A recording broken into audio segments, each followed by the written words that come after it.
In the heart of Medellin, Colombia, a city where concrete high-rises claw the sky and the rhythm of life is set to the beat of salsa and scooter engines, lived a couple who seemed to embody success. Luis Ramirez and Carla Mendoza weren't just admired, they were envied. Their lifestyle read like a catalog of aspiration. Designer labels, pristine high-end cars, beachfront vacations, and social media feeds that felt like glossy magazine covers. To the outside world, they were the definition of made it. But every image they curated masked a truth darker than most could imagine. Beneath the filtered photos and showy smiles lay a secret. Their dream life was funded by deceit, crime, and manipulation. What began as a desire for comfort evolved into a web of lies, criminal dealings, and ultimately, betrayal so deep it would end in murder. This is how it began. Luis Ramirez had never enjoyed being ordinary. Even before he met Carla, he was driven by a restless dissatisfaction. Working a government job in 2005 that paid enough to survive, but never enough to thrive. He was smart, charismatic, and charming, but constantly looking for the shortcut, the loophole, the angle no one else could see. When he met Carla Mendoza, it was like meeting his reflection in ambition. Carla was equally attractive, intelligent, and willing to bend the rules to get ahead. Their romance was electric. Within 6 months, they moved in together. By year's end, they were married. On paper, they were modest. Luis quit his job not long after their wedding and started collecting government benefits.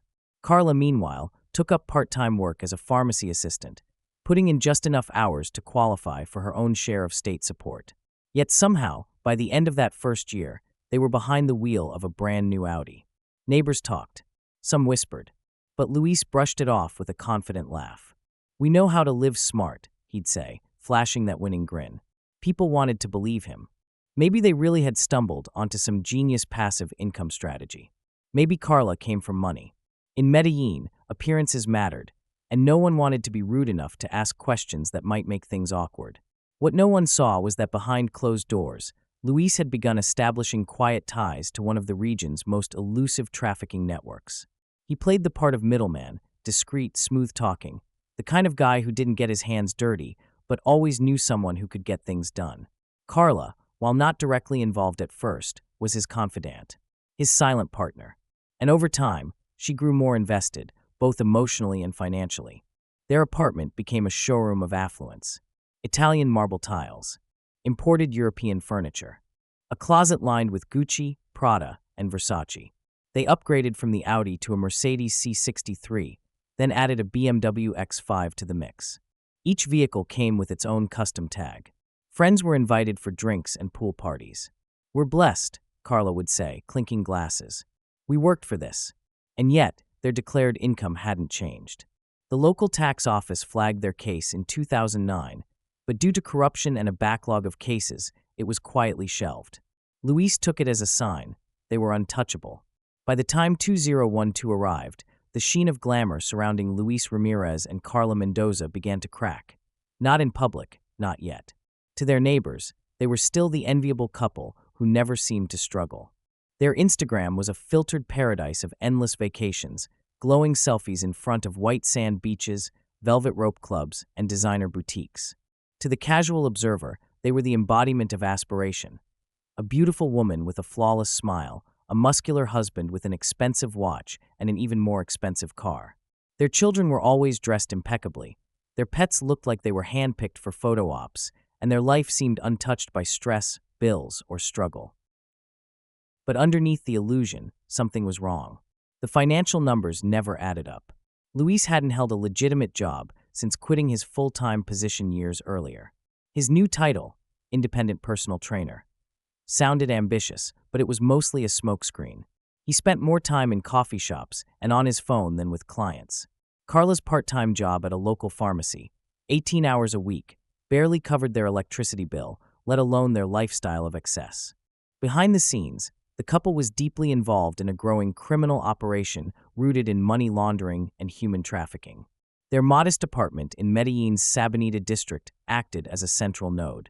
It was clean, organized, and subtly wired for surveillance, not to protect their children, but to ensure their illicit meetings went uninterrupted.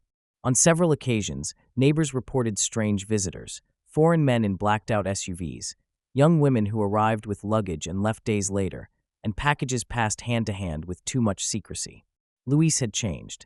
Once a quiet, ambitious worker, he was now loud, aggressive, and short-tempered. Carla, always measured, became more calculating. She began using encrypted messaging apps, handling cash in increments under banking thresholds, and stashing emergency funds in hollowed-out books and false bottom drawers. Their marriage, built on a decade of history, was now a business alliance, a partnership in deception. The couple's names appeared, unbeknownst to them, in early intelligence briefs tied to Operation Condor, a federal crackdown launched by Colombia's national police. Condor targeted growing reports of women being trafficked from the slums of Comuna 13 to destinations as far away as Curaçao, Panama, and even Spain.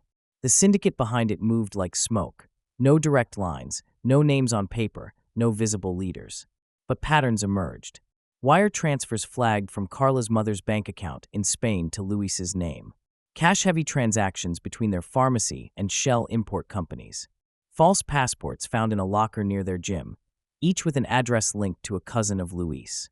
By late 2012, investigators tapped the couple's phones. What they heard confirmed their suspicions. It's just one more girl. Tell her it's modeling. Cancun is better than here anyway. Luis's voice was firm, distant, and laced with cold detachment. He wasn't nervous. He was efficient. Carla replied, "You'll get the ID copy tonight. But we need to pay off the inspector, again." There was a pause. Then Luis laughed. "We're good for it. Just remind him who brought his niece back last time. They weren't petty criminals. They were operators. Luis handled logistics, cash, and transport. Carla handled recruitment, subtle persuasion, sometimes coercion. They didn't think of it as trafficking. Not out loud. They called it facilitating better lives. By 2013, the evidence was damning. Under Operation Condor, police raided the couple's home, seizing a laptop, 3 phones, 9 passports, 7 of which were flagged as false, and over $20,000 in unreported Colombian pesos hidden in children's toy boxes. Luis and Carla were both arrested. But in a country burdened by corruption and clogged judicial systems, their punishment was light. Luis pleaded guilty to money laundering, avoiding a trafficking charge through a plea deal. He was sentenced to just 2 years in prison. Carla received 16 months, also on money laundering charges, after agreeing to cooperate and hand over secondary figures within their network. They served their time separately, Luis in a medium-security facility in Itagüí, Carla in a women's facility outside Envigado. The couple's children were sent to live with Carla's cousin. Photos from that period show none of the sparkle that had once defined them. Luis appeared bloated and bitter, Carla, hardened and distant. When both were released in 2019, many assumed they would quietly disappear into obscurity. But people like Luis and Carla don't just fade.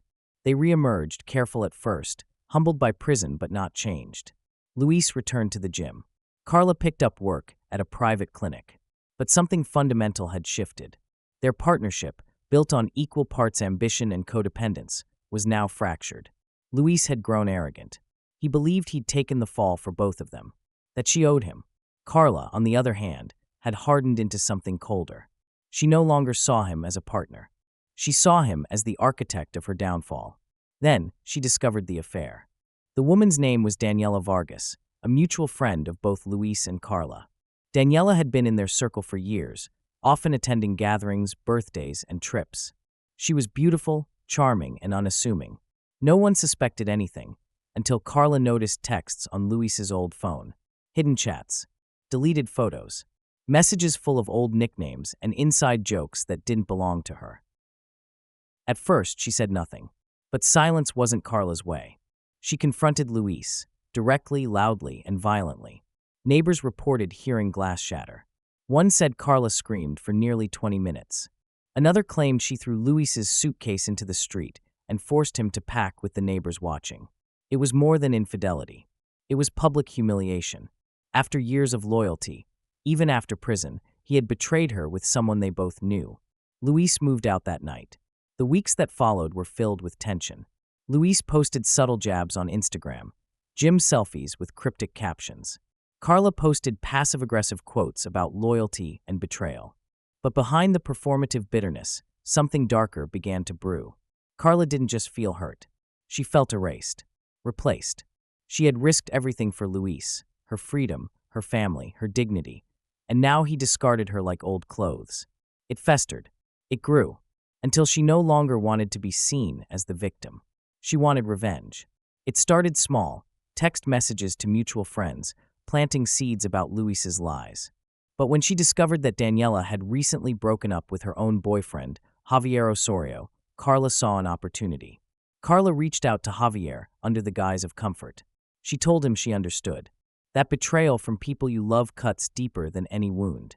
Javier, a man with his own violent past, welcomed the attention. Within days, the two were texting constantly. Their shared pain evolved into shared rage. And then, into something more dangerous. Javier suggested a plan, a simple robbery. Luis had 2 Rolex watches, both valued over $10,000. If they could get in and out quickly, no one would get hurt. But Carla knew Luis. He wouldn't just give up his belongings. He'd fight. And deep down, she didn't just want to rob him. She wanted him to suffer. Carla began feeding Javier information. Luis Rotina. When he dropped off his daughter. What time he returned home. She described his van. His gym schedule. Everything. Javier assembled a crew. Diego Torres and Mateo Cruz, both known in Medellin's criminal underground. Diego was the tracker, meticulous, quiet, and focused. Mateo was reckless but reliable. On August 4, 2021, Diego followed Luis to his daughter's school. As Luis helped her into the van, Diego crept behind and placed a GPS tracker under the rear axle. The trap was set. While the plan to ambush Luis took shape, Carla's descent into violence spiraled even further. She became involved in a brutal street assault, an attack that had nothing to do with Luis. One of her friends, a woman named Paloma, claimed her boyfriend had been unfaithful with another woman. Carla, already fueled by her own bitterness, took it personally. She organized the attack. With 3 others, including 2 women, she pulled up outside the suspected woman's home. A hammer lay in Carla's lap. CCTV footage shows her exiting the car with chilling calm.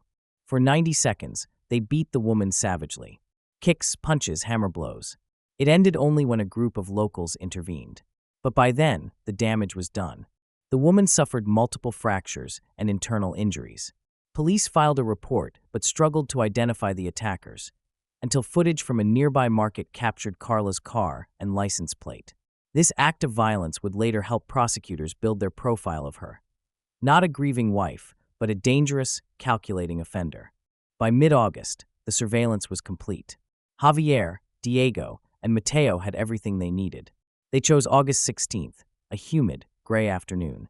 Luis had just returned from the gym. He was alone. His daughter was with her mother. As he unlocked his front door, the men crept behind him. They forced him inside. And then, for 3 horrific hours, they tortured him. They beat him, stabbed him, burned him with boiling water, stripped him naked, leaving only his socks. By the time they fled, Luis had sustained 51 injuries. Neighbors found his body the next morning. A child riding past on a bike saw blood leaking from under the door. An ambulance was called. The dispatcher recorded the call with chilling clarity. "There's a guy's body lying here. There are loads of kids on the street. I really don't want them to see any of this." Carla, who had helped set it all in motion, was already preparing for the next phase of her performance. The severed ties between Carla Mendoza and Luis Ramirez didn't just symbolize a broken marriage. They ignited a firestorm of rage and betrayal that would evolve into something far more sinister. Carla had already endured a public fall from grace.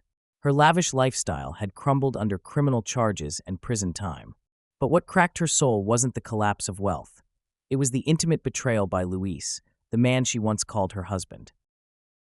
Luis's affair with one of Carla's closest friends wasn't just infidelity, it was humiliation. The affair pulled back the curtain on years of carefully crafted illusions. The glamorous facade, the public unity, the curated happiness. In private, Carla was livid. The betrayal didn't just sting, it made her feel disposable, invisible, defeated. But she would not stay defeated for long. Her pain soon found its mirror image in someone equally scorned. Javier Osorio had once dated the same woman Luis was secretly seeing. When news of the affair reached him, it felt like an insult he couldn't swallow. In Javier's world, pride was currency, and Luis had just bankrupted him. Rage like his wasn't satisfied with passive-aggressive texts or cold shoulders. It needed something concrete. something violent. Their first contact was almost accidental. Carla and Javier had never been close before, but betrayal has a way of drawing people together. Carla sent a cryptic message through a mutual acquaintance, nothing direct, just enough to suggest they had mutual grievances. Javier replied within hours. Soon, their chats evolved into long phone calls, heated, whispery, sometimes eerily calm. It wasn't long before they began meeting in person. Surveillance footage would later show them at a quiet cafe on the outskirts of Medellin, sitting close, heads leaned in, as if plotting something too dangerous for the world to hear. From that meeting sprouted a blueprint for revenge. The plan began modestly, intimidation, maybe a beating, just enough to shake Luis. But hatred, once nurtured, grows rapidly. Javier's wounded ego demanded more. Carla's bitterness screamed for justice in the form of agony. What if they could hurt Luis in a way that was unforgettable? Not just physically, but psychologically? Not a warning, retribution. Carla didn't just approve the plan. She became the architect. She knew his routines, his habits, his weaknesses. She provided more than just intelligence. She fed the operation. She handed over notes detailing Luis's weekly schedule. What gym he attended, when he picked up his daughter, how long he stayed out. It was clockwork. Predictable. Vulnerable. It was Carla who suggested the use of a GPS tracker. "He'll never notice it," she said during one of their meetings, her voice cold and devoid of hesitation. Javier smiled. That was exactly the edge they needed. To execute their plan, Javier assembled a team. Each person had a role: Diego Torres, Mateo Cruz, and a fourth, whose identity remained sealed by the courts. These weren't mere thugs. They were men with histories of violence and desperation, pulled into this operation with promises of cash and loyalty. Torres was assigned the most sensitive task: planting the GPS device. It had to be done without alerting Luis. The opportunity came one afternoon when Luis picked up his daughter from school. Torres, dressed as a delivery driver, lingered by the parked cars. As Luis buckled his daughter into the back seat, Torres moved in. A subtle move beneath the vehicle, a quiet click of the magnetic tracker, done in less than 5 seconds. Luis never saw it coming. For days, the crew watched Luis's movements in real time. They mapped his routes, timing his every stop. Javier grew obsessed with the data. He would sit for hours, staring at the screen, muttering to himself. He thinks he's safe. He has no idea. Carla, meanwhile, was spiraling deeper into violence. 1 week before Luis's murder, she launched a brutal street attack against another woman, this time over a friend's dispute. It wasn't even Carla's fight, but she made it hers. With 3 others, she pulled up outside the woman's home, stepped out wielding a hammer, and charged. The 90-second assault was savage. Caught entirely on CCTV, it showed Carla striking the woman in the ribs, then the thigh, while her accomplices kicked and punched with terrifying precision. It ended only when neighbors screamed and rushed outside. The group fled, vanishing into the night. Carla, once a picture of elegance and grace, had become something unrecognizable, unhinged and unafraid. Police would later view the footage and remark how comfortable she looked wielding the weapon. There was no panic, no hesitation, just cold efficiency. It was a glimpse into what was coming next. The night before the attack on Luis, the crew met one final time. Inside a dimly lit apartment, with a map of Luis's neighborhood spread across the table, Javier gave orders. The plan was simple: intercept Luis as he returned home, force entry, extract valuables, and inflict maximum fear. Carla sent one last message to confirm Luis's schedule. He leaves the gym at 7:15, home by 7:45. Alone. March 11th, 2023. At precisely 7:46 p.m., Luis Ramirez stepped out of his van. He was in a hurry. His daughter had been dropped off at her mother's earlier, and he was planning a quiet night in. As he approached the front door, keys in hand, he didn't notice the dark figures lurking just out of sight. They struck fast. The door slammed behind him. Within seconds, he was dragged into the hallway, kicking, shouting, confused. What followed was 3 hours of horror.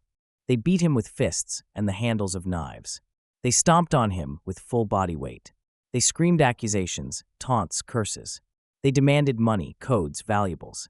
Luis, terrified and in shock, begged. He offered them watches, passwords, anything. But this wasn't about money anymore. They stripped him, pushed him to the floor. Then came the kettle, boiled again and again. Scalding water was poured onto his back, his thighs, his buttocks. The pain was unspeakable. His skin blistered, peeled, ruptured. And all the while, he remained alive, screaming, sobbing, pleading for mercy that would never come. It wasn't a quick death. It was punishment. They left him there, half-naked, soaked in blood and burns, a man shattered beyond recognition. Neighbors reported hearing faint thuds, maybe even muffled cries, but dismissed it as an argument or domestic squabble. In neighborhoods like these, people learn not to intervene. By 11 p.m., the killers were gone. At 6:32 a.m., a neighbor noticed the front door was slightly ajar. Curious, they peeked inside. What they saw would haunt them forever. Luis Ramirez's body lay twisted in the hallway. A pool of blood had congealed beneath him. His skin, blistered from burns, was still faintly steaming. The scene was so gruesome, the caller to emergency services struggled to speak. "There's a guy's body lying here. There's loads of kids living on the street. I really don't want them to see any of this." Police sealed the scene. Medics confirmed the cause of death: multiple blunt force injuries, severe burns, and internal trauma. A total of 51 injuries were recorded. Carla Mendoza, upon hearing of Luis's death, played her role to perfection. Within hours, she posted a black and white photo of him on Instagram, overlaid with a crying emoji and the words, "You were always my one true love." She arranged flowers. She visited Luis's mother, sobbing in her arms. She attended the memorial dressed in black, dabbing at her eyes, shaking her head in disbelief. Friends whispered, "She's so strong." But behind her eyes, there was no grief. There was calculation. She didn't just lie to others. She lied to herself. She convinced herself it was justified, that Luis had destroyed everything first, that he deserved the pain. But lies have a way of rotting from the inside. Within 2 weeks, investigators arrested Diego Torres. GPS records linked him to Luis's neighborhood that night. Under pressure, Torres named Javier Osorio as the mastermind. The manhunt began. Javier fled Colombia, bouncing between islands in the Caribbean. Interpol issued a red notice. The trail went cold until March 23, 2023, when Javier was captured in Suriname, hiding in a rented apartment under an alias. He was flown back to Bogotá in handcuffs, surrounded by armed guards. As the net tightened, Carla's mask began to slip. In an astonishing conversation with Luis's mother, she revealed shocking details of the murder. Specifics only the killers could know. When asked how she knew, Carla said Luis's spirit had visited her in a dream. Her spiritual friend had spoken with the dead. Luis's mother stared at her in horror. She went to the police the next day. That one conversation unraveled the entire cover. Surveillance footage, phone records, texts, all were re-examined. Carla's phone showed messages with Javier. Her CCTV camera showed him visiting her home. Their voices were recorded. GPS data confirmed she was at key locations on critical dates. The grieving widow had orchestrated everything. Carla was arrested and charged with murder. In court, she cried, claimed innocence, then shifted blame. She said it was only meant to be a robbery, that Luis wasn't supposed to die. But the jury wasn't convinced. While she was acquitted of murder, they found her guilty of manslaughter. 12 years behind bars, 8 without parole. As the verdict was read, Carla's expression didn't crack. She stood still, hands folded in front of her, the same way she had posed for so many social media photos over the years, composed, elegant, and unreadable. Justice, in its imperfect way, had finally arrived. Thank you for watching, and don't forget to like and hit the subscribe button.